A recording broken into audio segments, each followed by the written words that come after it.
हरे कृष्णा। श्रीमद् भागवतम में वर्णन आता है, व्यास देव जी कहते हैं, कृते ध्यायतो विष्णु त्रेतायम यजतो मखै द्वापरे परिचर्यायम कलौ तद हरि कीर्तनात्। यानी कृते ध्यायतो विष्णु, सतयुग में भगवान विष्णु का ध्यान किया जाता था। ध्यान के द्वारा भक्तगण भगवान को प्राप्त करते थे और फिर ये पद्धति बदल करके त्रेता युग में यज्ञ पर आ गई। त्रेतायम यजतो मखे, मखे यानी यज्ञ। त्रेता युग में भक्तगण ऋषि मुनि बड़े बड़े यज्ञ संपन्न करते थे। रासु यज्ञ, अश्वमेघ यज्ञ, सारे यज्ञ जो है त्रेता युग के हैं। इन यज्ञों के द्वारा भक्तगण भगवत प्राप्ति करते थे। भगवान को प्राप्त करने का रास्ता ध्यान से बदल करके यज्ञ पर आ गया, प्रोसेस बदल गई। और फिर द्वापर युग में फिर इसमें परिवर्तन आया। अब द्वापर युग में ये पद्धति, भगवान को प्राप्त करने की पद्धति क्या हो गई? परिचर्यायम, मंदिर पूजा। द्वापर युग में भगवान को प्राप्त करने का प्रमाणिक तरीका है मंदिर पूजा। इसलिए बड़े बड़े मंदिर बनाए गए। आप देखो, सोमनाथ का मंदिर है, भारतवर्ष में रंगनाथ जी का मंदिर, ये बड़े बड़े मंदिर बनाए गए और मंदिर में बहुत ही विशाल पूजा होती थी।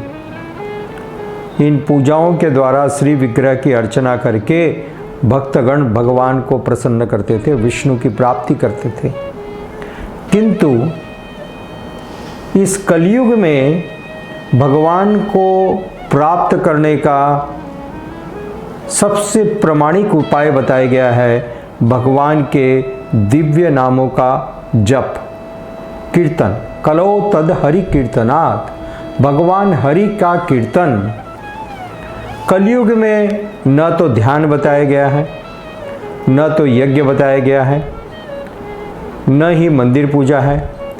कलयुग का मुख्य धर्म है भगवान हरि के नामों का कीर्तन। भगवान हरि के नामों के कीर्तन के द्वारा हम भगवान को प्राप्त कर सकते हैं। कोई भी व्यक्ति, इसमें कोई भी जात पात का आधार नहीं है, किसी भी वर्ण का होए।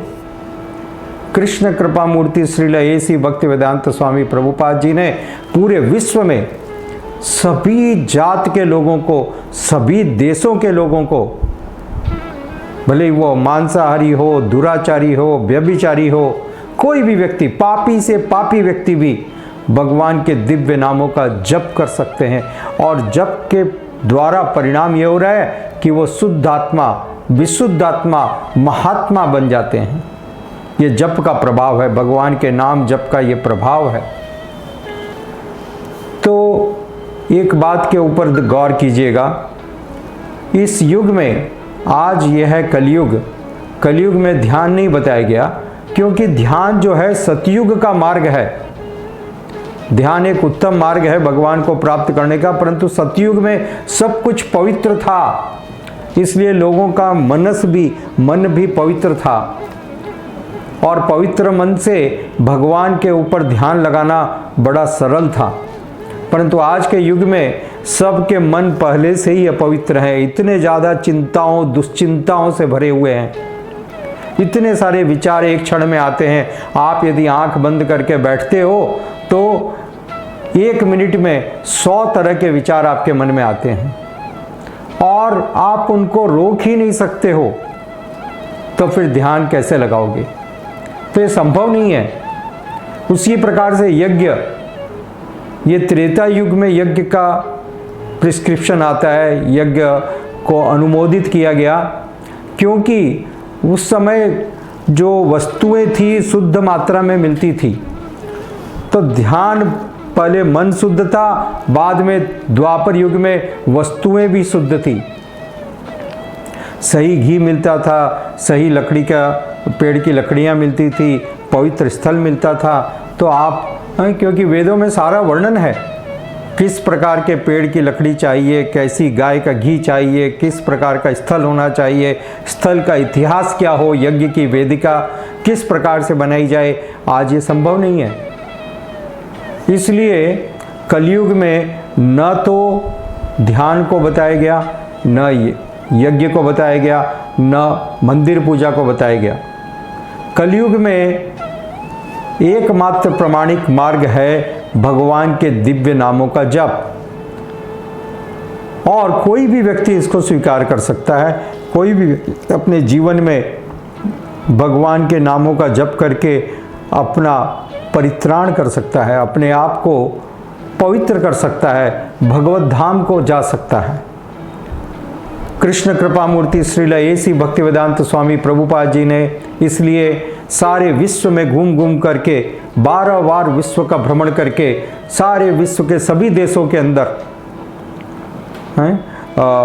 अमेरिका हो, ऑस्ट्रेलिया हो, या ब्रिटेन हो, या चाइना हो, या पाकिस्तान हो, अफगानिस्तान हो, सभी देशों के अंदर, रसिया जैसी जगह में श्रील प्रभुपाद जी ने कृष्ण भक्ति के इन दिव्य भगवान के नाम के जप का प्रचार किया और लोगों को नियोजित किया नाम जप में। और इसका परिणाम आप देख रहे हो, पूरे विश्व में अभूतपूर्व क्रांति हो गई।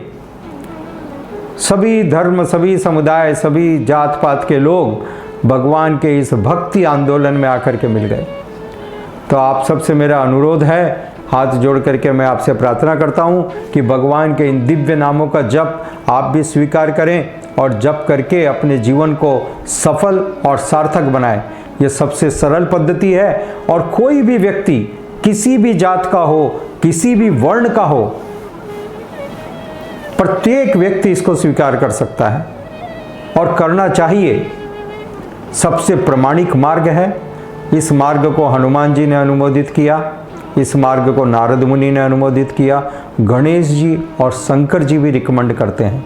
इसलिए निश्चित रूप से इस मार्ग को अपनाइए और आपके नज़दीक में जो भी इस्कॉन मंदिर है वहाँ जाकर के श्रील प्रभुपाद जी की इस भगवत गीता यथारूप को लीजिए और पढ़ना प्रारंभ कीजिए, अपने जीवन को सफल कीजिए।